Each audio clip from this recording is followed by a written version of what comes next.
nel punto dove l'hanno trovata, 3 rose per ricordare Fiorella. Quello che è successo dovrà essere chiarito, ma la morte di Fiorella Galeatti, 72 anni, non si sa quando, tra giovedì notte e venerdì mattina, sembra sempre di più essere stata dovuta ad una improvvida uscita di casa, apparentemente senza che nessuno vi abbia avuto a che fare, fino al momento in cui il suo corpo è stato visto esanime sul selciato a poche decine di metri dalla sua abitazione, al 66A di Buscole Alta, tra Farra e Sperte.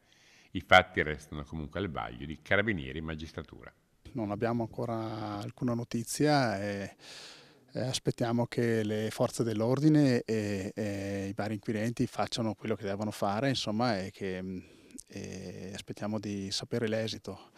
È ovvio che è un fatto che sconvolge tutti quanti e ci stringiamo attorno ai familiari e a tutti coloro che, insomma, devono affrontare questo difficile momento. Certo, ogni situazione è un po' particolare e questa è in modo, così direi, per quello che è possibile, sapere in questo momento, un ulteriore motivo di rammarico, ecco, per le modalità. Fiorella aveva avuto delle difficoltà, non poteva più guidare e per tenerla d'occhio la figlia, che vive poco distante, aveva fatto mettere delle telecamere nella casa della mamma, ma questa volta nessuno si è accorto di quello che stava accadendo, lasciando tutti sgomenti. La signora la conosco la conoscevo da tanti anni e anche la famiglia è una famiglia qui della parrocchia con tutte le dinamiche di una vita parrocchiale normale. Io sono di Farra e quindi il fatto è successo lì, conosco